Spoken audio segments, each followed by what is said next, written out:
الحمد لله رب العالمين والصلاة والسلام على رسوله الكريم أما بعد فأعوذ بالله من الشيطان الرجيم بسم الله الرحمن الرحيم وعن علي قال لما كان يوم بدر تقدم عتبة ابن ربيعة وتبعه ابنه وأخواه فنادى من جبارز فانتذب له شباب من الأنصار فقال من أنتم فأخبروه فقال لنا فيكم إنما أردنا بناء عمنا فقال رسول الله صلى الله عليه وسلم قم يا حمزة قم يا علي قم يا عبيدة ابن الحارث فأقبل حمزة إلى عتبة وأقبلت إلى شيبة واختلف بين عبيدة والوليد ضربتان فأثخن كل واحد منهما صاحبه ثم ملنا على الوليد فقتلناه واحتملنا عبیدہ رواہ احمد و ابو داود صدق اللہ و صدق رسول الکریم۔ عزیزان گرامی قدر، السلام علیکم ورحمۃ اللہ وبرکاتہ۔ حدیث پاک کا ترجمہ سماعت فرمائیں۔ روایت ہے حضرت علی سے، فرماتے ہیں جب بدر کا دن تھا تو عتبہ آگے تھا، اس کے پیچھے اس کا بیٹا اور اس کے دونوں بھائی تھے۔ پکارا کہ کوئی مقابلہ میں آتا ہے تو اس کے مقابلہ میں انصاری جوانوں نے جواب دیا۔ وہ بولا تم لوگ کون ہو؟ انہوں نے بتایا تو بولا ہم کو تمہاری ضرورت نہیں، ہم تو اپنے چچا زادوں کو کہتے ہیں۔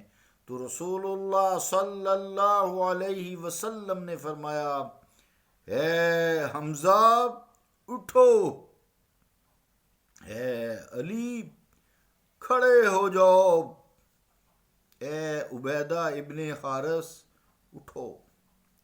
چنانچہ حمزہ تو عتبہ کی طرف آئے اور میں شیبہ کی طرف گیا، اور عبیدہ اور ولید کے درمیان دو چوٹیں ہوئیں، تو ان میں سے ہر ایک نے اپنے مقابل کو ٹھنڈا کر دیا، یعنی زخمی کر دیا۔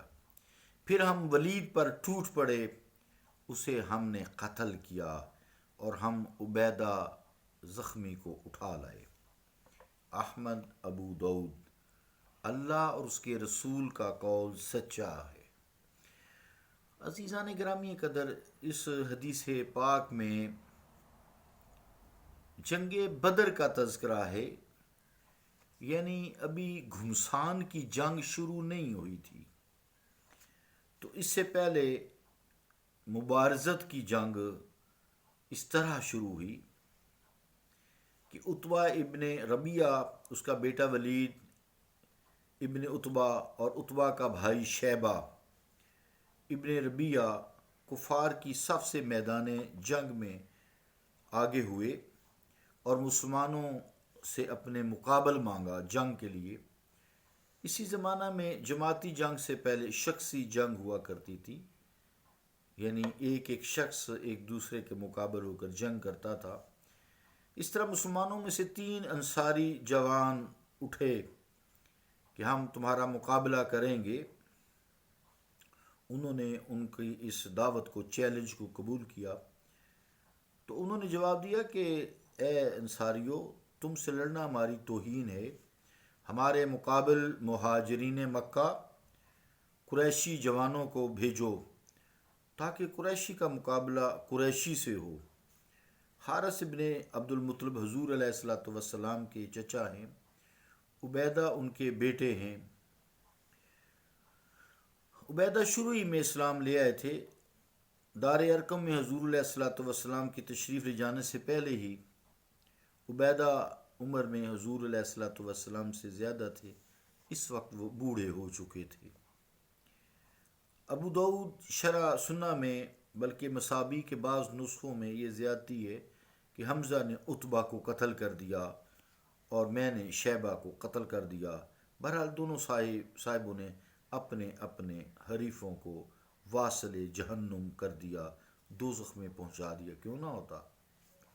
یہ دونوں اللہ کے شیر تھے۔ شیر کے مقابلے میں بھیڑیے کہاں ٹکتے ہیں؟ اس طرح ہوا کہ عبیدہ نے ولید پر تلوار کا وار کیا جو اسے زخمی کر گیا، اور ولید نے عبیدہ کو زخمی کر دیا۔ دونوں طرف سے بھرپور حملے ہوئے، اور یہاں جو حدیث پاک میں نے ٹھنڈا کر دیا، اس سے مراد موت نہیں ہے بلکہ زخموں سے چور چور ہونا ہے، اور تاکہ اتنا زخم ہو جائے کہ انسان ضعیف ہو جائے، جس طرح کمزور ہو جائے، بہت نحیف ہو جائے۔ یعنی یہ دونوں ایک دوسرے کو زخم پہنچانے کے بعد، زخمی کرنے کے بعد زخموں سے چور چور ہو کر نڈھال ہو گئے۔ اس سے ہمیں یہ بھی معلوم ہوا کہ جہاد میں شخصی جنگ، جسے مبارزت کہا جاتا ہے، مبارزہ، اپنے حریف کے سوا دوسرے پر بھی حملہ کر دینا بھی درست ہے۔ کچھ امام جو ہیں امامین، جیسے امام مالک رحمۃ اللہ علیہ، امام شافعی رحمۃ اللہ علیہ کے ہاں تو یہ مطلقاً جائز ہے کہ ایسا کر سکتا ہے کہ مقابلہ چیلنج ایک نے قبول کیا، وہ آپس میں جنگ کریں، دوسرا آ کے اس کو قتل کر سکتا ہے یا اس کے ساتھ جنگ کر سکتا ہے۔ امام ابو حنیفہ رحمۃ اللہ علیہ کے ہاں امام کی اجازت سے جائز ہے، ادروائز اجازت اگر نہ ہو تو درست نہیں ہے۔ یہ مسلمانوں کے لیے بات ہو رہی ہے۔ یہی امام اوزائی رحمۃ اللہ علیہ فرماتے ہیں۔